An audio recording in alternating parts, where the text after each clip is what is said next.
The Galactic Council chamber fell silent as Jalen walked through the crystalline doors, a small, furry form padding beside him.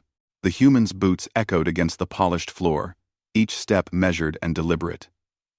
Ambassador Velthar, of the Craxian Empire, watched with barely concealed disgust as the pair approached the witness platform. "The human caretaker has arrived," Velthar announced, his mandibles clicking with amusement. Scattered laughter rippled through the assembled delegates. Along with his... Jalen's jaw tightened, but he said nothing. Beside him, Riru's ears flattened against her small head, her golden eyes darting nervously around the vast chamber. The cub couldn't have been more than 3 cycles old, her rust-colored fur still soft with youth. The hearing had been called to determine humanity's role in the aftermath of the Corvan refugee crisis. Thousands of Corvan cubs had been orphaned when their colony world fell to the Devourers. And somehow, impossibly, humans had volunteered to help. The council found this suspicious. "Let us begin," intoned High Arbiter Quinn, her gelatinous form shifting colors. "Human Jalen, you stand accused of exploiting vulnerable Corvan youth for Earth's political gain. The Empire claims you are training these cubs as weapons, using your species' known aggression to corrupt their peaceful nature." "That's absurd," Jalen replied evenly. "We're providing shelter, education, and protection to children who have nowhere else to go." "Protection?" Velthar's laugh was a harsh screech. "From what? You claim the Devourers might return. Yet our intelligence shows no such threat. No, human, you keep these cubs dependent on you, treating them as pets to strengthen Earth's influence." Murmurs of agreement echoed through the chamber. Jalen felt Riru press closer to his leg, trembling. "The Corvans are a gentle species," another delegate added. "They have no natural predators, no concept of violence. Yet under human care, we hear reports of combat training, weapons familiarization, aggressive behavior modification. You are destroying their culture." "We're teaching them to survive," Jalen said, his voice harder now. "Something they'll need. If what?" Velthar interrupted. "If your imaginary threats materialize, how convenient. The cubs grow attached to their human handlers, see you as providers, as, what do you call it? Pack leaders?" He paused for effect. "Pet handlers is more accurate." The chamber erupted in discussion. Jalen looked down at Riru, saw the confusion and hurt in her eyes. She was just a child, caught in political games she couldn't possibly understand. "Motion to remove all Corvan youth from human custody," Velthar declared. "They will be redistributed to proper facilities where they can be raised according to their species' traditional values." "Traditional values that left them defenseless," Jalen said quietly. "Traditional values that couldn't save their parents." "Enough," Quinn's voice boomed. "The human makes inflammatory accusations. This hearing is to determine." The alarm cut through everything else. Red emergency lights flooded the chamber as sirens wailed. A holographic display materialized in the center of the room, showing 6 Devourer warships dropping out of hyperspace near the station's outer perimeter. "Impossible," Velthar breathed. "Our intelligence said." "Your intelligence was wrong," Jalen snapped. He was already moving, scooping Riru into his arms. "Everyone to the evacuation pods." "Now!" Chaos erupted. Delegates scrambled in every direction, their orderly procession dissolving into panic. The first impact rocked the station, sending several representatives sprawling. "The shields won't hold," someone screamed. "We're too far from the defense fleet." Jalen reached the exit, but Velthar blocked his path, his plasma pistol drawn. "Give me the cub, human. I will ensure her safety in the diplomatic pods." "Not a chance. You would risk her life out of pride?" Velthar's eyes were wild. "Those are military pods, human.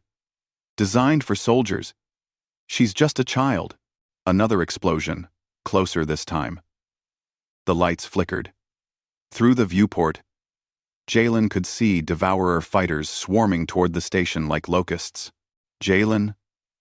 Riru's small voice was barely audible over the alarms. What's happening?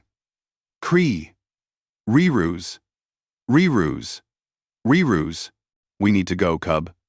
He looked at Velthar. Move. The Craxian's mandibles trembled with indecision. Then the wall beside them exploded inward, and Velthar was gone, sucked into the vacuum along with a dozen others, before emergency bulkheads slammed shut. Jalen ran. Behind him, he could hear the screech of tearing metal, the thunder of collapsing corridors. Riru buried her face in his shoulder, her small body shaking with terror. The military pods were at the station's core, designed to survive direct hits. Jalen's security clearance got them through the doors. Inside, 5 other humans were already strapping in, their faces grim. Sir, we have 18 more Cubs in the education wing, one reported. Permission to go. Take pod 3. I'll cover the evac route. They moved without question, without hesitation. This was what the Council didn't understand about humans. What they dismissed as aggression was really something else entirely. Jalen secured Riru in a crash harness, his hands gentle despite their urgency. Listen to me, Cub. Do you remember your training? She nodded, tears streaming down her fur. But I'm scared. I know.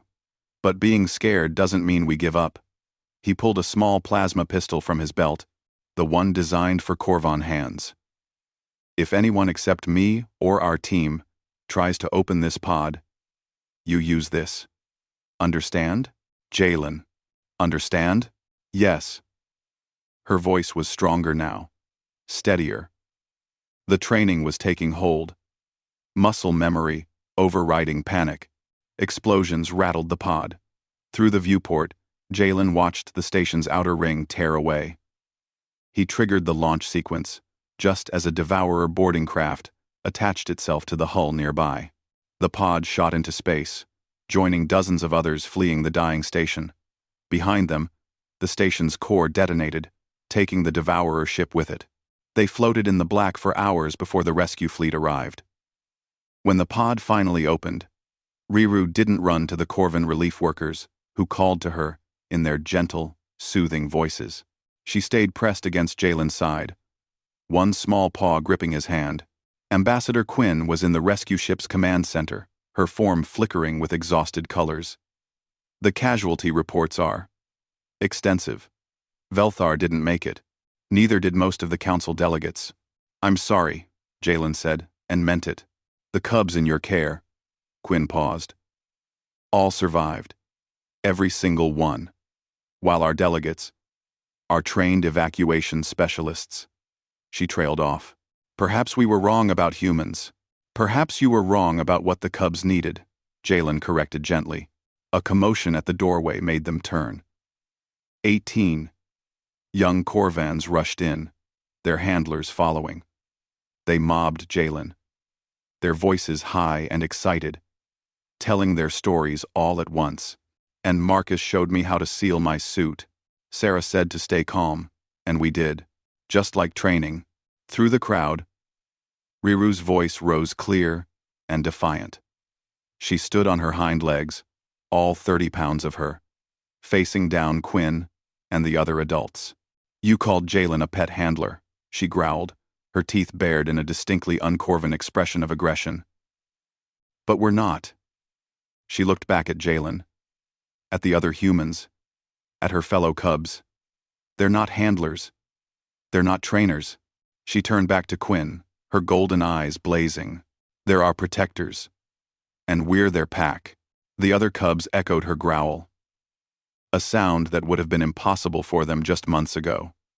They pressed closer to their humans, forming a defensive wall. Children? Yes. Innocent? Yes. But no longer defenseless. Jalen rested his hand on Riru's head, pride swelling in his chest. The council had been right about one thing: humans had changed these Cubs.